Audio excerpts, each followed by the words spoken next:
Sekarang bicara tentang ulama dan kiai, saudara. Mari kita lihat, saudara, jauh sebelum penjajah Belanda datang, Jepang datang, jauh sebelum Indonesia lahir, jauh sebelum NKRI ada, jauh sebelum Pancasila dikenal orang, jauh, saudara, sebelum Bhinneka Tunggal itu dikenal orang, saudara, ulama-ulama sudah datang ke Indonesia menyebarkan Islam.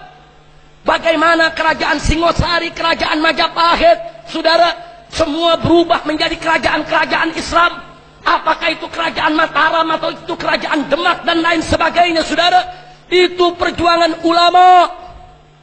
Para habaib datang ke negeri ini bersama para ulama menyebarkan Islam, saudara, termasuk di masjid yang kita ada pada malam hari ini, yaitu Sunan Ampel. Raden Rahmatullah, saudara, yang dulu diundang oleh Prabu Brawijaya, saudara, untuk apa? Untuk mengobati penyakit masyarakat yang ada di wilayah Jawa Timur. Saat itu Prabu Brawijaya, saudara, sebagai Raja Mojopahit, kewalahan. Di mana-mana ada perjudian, di mana-mana ada orang mabuk-mabukan, di mana-mana ada pelacuran, saudara. Tingkat kerusakan masyarakat, khususnya para bangsawan, khususnya para hulu balang kerajaan, sampai sudah terlalu parah. Akhirnya Prabu Brawijaya, saudara, atas saran istrinya mengundang keponakan sang istri yang kita kenal saat ini dengan Raden Rahmatullah dengan julukan Sunan Ampel. Sunan Ampel tidak datang sendiri, datang dengan ayahnya, saudara. Ayahnya turun di Tuban, berdakwah di Gresik, saudara, Maulana Malik Ibrahim. Sementara Raden Rahmatullah dibawa ke tempat ini berdakwah, dapat tugas khusus.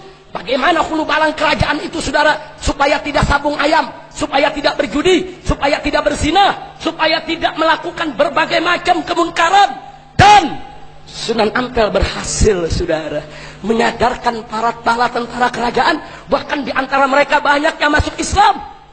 Itu perjuangan ulama sebelum Indonesia lahir, sebelum NKRI ada, sebelum Pancasila ada, sebelum Bhinneka Tunggal Ika ada, sebelum UUD 45 ada, saudara.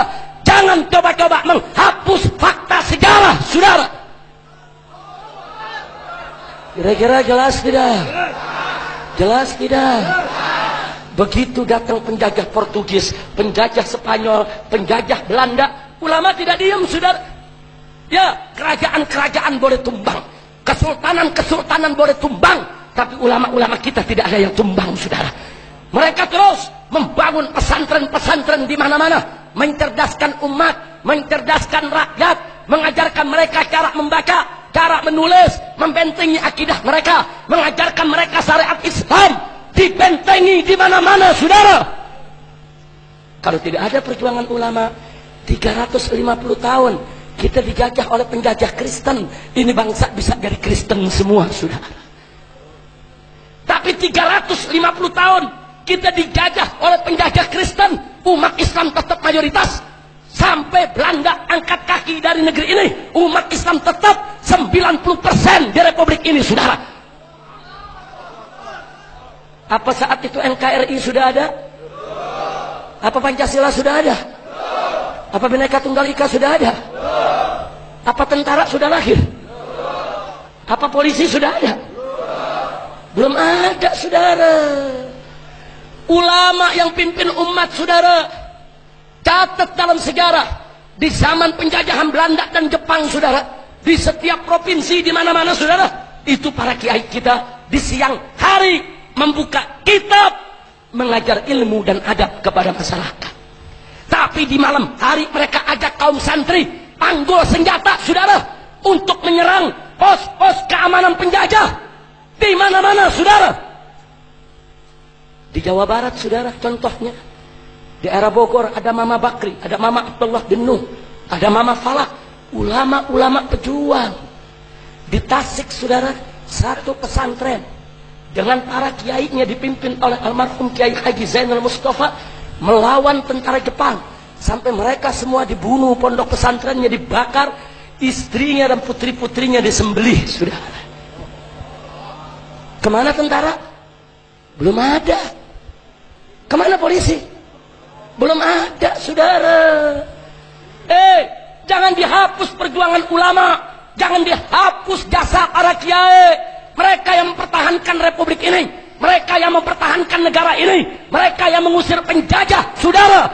Bahkan begitu tentara Jepang masuk, mereka perang habis-habisan, mereka usir Jepang. Bahkan begitu Belanda mau balik lagi kemari, saudara, justru Nahdlatul Ulama mengeluarkan risalah jihad pada tanggal 22 Oktober yang kemudian disambut oleh Bung Tomo, dan terjadilah peristiwa 10 November. Kiai-kiai dan para santri dari pondok pesantren turun ke Surabaya untuk usir penjajah, saudara. Takbir, takbir. Saya tanya, kalau gitu jasa ulama besar tidak? Jasa kiai besar tidak? Jasa NU besar tidak? Jasa ulama besar tidak? Takbir. Nggak sampai di situ, saudara. Bahkan di tahun 1965, begitu PKI merongrong republik ini, saudara, mereka sembelih kiai kita, mereka bakar pondok pesantren kita, jenderal-jenderal kita diculik, disembelih, saudara, dimasukkan ke lubang buaya oleh mereka. Lagi-lagi, saudara, umat Islam, NU-nya, Bansernya, Ansornya, Muhammadiyahnya, Persisnya, Wasliyahnya, Al-Irsyadnya, Robitohnya, Jamiat Khairnya, semua ramai turun-turun ke jalan, saudara, untuk perang melawan PKI di mana saja berada. Takbir. Andai kata ulama tidak turun, kiai tidak turun, saudara, TNI nggak mampu menghadapi PKI. 7 jenderalnya udah keok mati, saudara. Jangan lupa, TNI udah kocar-kacir, polisi kocar-kacir. Kalau ulama tidak turun tangan, saudara, hancur negeri ini. Begitu sama tanya sekali, kalau gitu jasa para ulama besar tidak?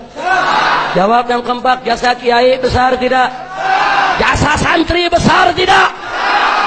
Tahu-tahu sekarang udah merdeka, udah enak, polisi pakai punya bintang, jenderal punya bintang. Tahu-tahu sekarang ulama dikriminalisasi. Tahu-tahu ulama dimakarisasi. Tahu-tahu ulama disebut anti NKRI. Lu belajar NKRI dari mana, Tong? Kalau nggak ada ulama, nggak mungkin dia kenal NKRI, betul? Betul. Saudara, tolong catat. Itu kata NKRI, itu perjuangan ulama. Itu perjuangan Masyumi, saudara. Perjuangan Masyumi pada saat negeri kita menjadi RIS, Republik Indonesia Serikat. NU-nya, Muhammadiyahnya gabung di Masyumi, saudara. Kemudian sama-sama mereka berjuang di konstituante, saudara. Di parlemen, akhirnya diajukan oleh Pak Nasir, saudara, yang ketika itu terkenal Bapak Muhammad Nasir, saudara. Beliau ajukan mosi integral, akhirnya diterima oleh seluruh anggota parlemen. Mulai saat itu Republik Indonesia Serikat bubar dan berganti menjadi Negara Kesatuan Republik Indonesia, NKRI. Berarti jasa siapa? Jasa siapa? Jasa siapa? Dulu kita nggak ada tentara, nggak ada polisi. Dulu adanya Laskar Hizbullah, laskar, saudara, laskar Islam yang ada, saudara. NU punya laskarnya, ada Ansornya, ada Bansernya, saudara. Muhammadiyah juga punya laskarnya. Mereka bergabung menjadi Laskar Hizbullah. Kemudian laskar-laskar ini digabung menjadi TKR, saudara, Tentara Keamanan Rakyat. Kemudian berubah lagi menjadi TRI, Tentara Rakyat Indonesia. Dan sekarang berubah menjadi TNI, Tentara Nasional Indonesia. Siapa yang bangun? Yang bangun seorang ustadz dari Madrasah Ibtidaiyah di Yogyakarta, namanya Sudirman. Subhanallah, ternyata Jenderal Sudirman itu siapa? Ustadz. Ustadz ibtidaiyahnya aja bisa bikin tentara, apalagi kiai, ya saudara. Kira-kira jelas tidak? Jadi tentara polisi jangan kurang ajar sama kiai, kualat. Betul? Kira-kira jelas tidak? Tentara dan polisi harus bersama habaib, harus bersama ulama, harus bersama kiai. menjaga NKRI, menjaga Pancasila, menjaga UUD 45, menggandang kebangkitan PKI, dan hancurkan saudara siapa saja yang ingin menghancurkan Indonesia. Betul? Takbir. Maka itu saya tanya sekali lagi, kalau gitu jasa ulama besar tidak? Besar tidak? Besar tidak? Jadi kalau saat ini ulama dibilang anti NKRI, kurang ajar tidak? Ulama dibilang anti Pancasila, kurang ajar tidak? Ulama dibilang anti Bhinneka Tunggal Ika, kurang ajar tidak? Mana tuh orangnya? Kira-kira jelas gak? Ini kira-kira yang saya sampaikan malam ini jelas gak? Paham semua? Yang udah paham boleh pulang. Udah malam. Paham belum? Belum, gagal paham ente. Masya Allah, mudah-mudahan semua paham. Saya sengaja saudara, saya sampaikan ini. Saya nggak terima kalau ulama dimarginalkan. Saya tidak terima kalau kiai dimarginalkan, saudara. 10 tahun terakhir ini, saudara, sakit hati kita, saudara. Ulama dihina-hina, ulama dicela-cela oleh kaum liberal, oleh kaum sekuler. Ulama dibilang ketinggalan zaman, ulama dibilang saudara ortodok, ulama dibilang konservatif. Selalu dihina, selalu dilecehkan, saudara. Bahkan saudara, mereka sebarkan isu dan fitnah. Apa mereka bilang? Umat Islam sudah tidak tunduk kepada ulama. Ulama sekarang sudah tidak dihormati oleh umat Islam. Ulama sekarang sudah tidak punya pengaruh. Ulama sekarang ini, saudara, udah nggak dihargai oleh umat Islam. Dan berapa banyak umat Islam yang terpengaruh dengan fitnah semacam itu, saudara? Betul? Nggak sampai di situ, saudara. Bahkan mereka fitnah. Ulama sekarang udah nggak mungkin bisa satukan umat. Umat Islam nggak mungkin bisa bersatu.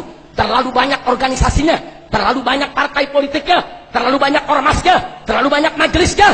Mana mungkin mereka bisa bersatu, dan mana mungkin ulama bisa menyatukan mereka. Dihina, dilecehkan, direndahkan, saudara. Dan ulama cuma dijadikan sekrup, saudara. Kalau ada ribut-ribut, ulama dipanggil, disuruh jadi belangwer, saudara. Suruh padamkan itu api kebakaran, saudara. Betul? Betul? Betul? Tapi alhamdulillah, dengan aksi 212 ada pertolongan Allah. Maka itu tadi, saudara, kalau kita bersatu, Allah tolong kita. Yang kita nggak bisa kerjain, Allah yang selesaikan, saudara. Mari kita lihat. Begitu di mana-mana sudah mengatakan nggak mungkin umat Islam bisa bersatu, nggak mungkin umat Islam ini, saudara, begitu banyak kelompoknya, mustahil bersatu. Dengan izin Allah, dengan kuasa Allah, saudara, Allah berikan minhatun ilahiyah. Melalui aksi 212, hampir 8 juta umat Islam dari berbagai macam aliran, berbagai macam mazhab pemikiran, saudara, berbagai macam ormas, berbagai macam partai, mereka turun untuk tujuan yang sama ke Jakarta, saudara. Mereka di sana nggak bertanya, oh kamu FPI, kamu NU, kamu Muhammadiyah. Enggak, kamu Muslim, saya Muslim. Kita datang untuk sama-sama bela Islam. Takbir. Indah tidak? Sekarang saya tanya, ternyata umat Islam bisa bersatu tidak? Jawab yang kompak, ternyata bisa bersatu tidak? Bisa bersatu tidak? Anugerah siapa? Karunia siapa? Pertolongan siapa? Takbir. Siapa yang menyatukan hati kita? Siapa yang maha menyatukan? Siapa yang maha besar? Siapa yang maha agung? Takbir. Sallu ala nabi.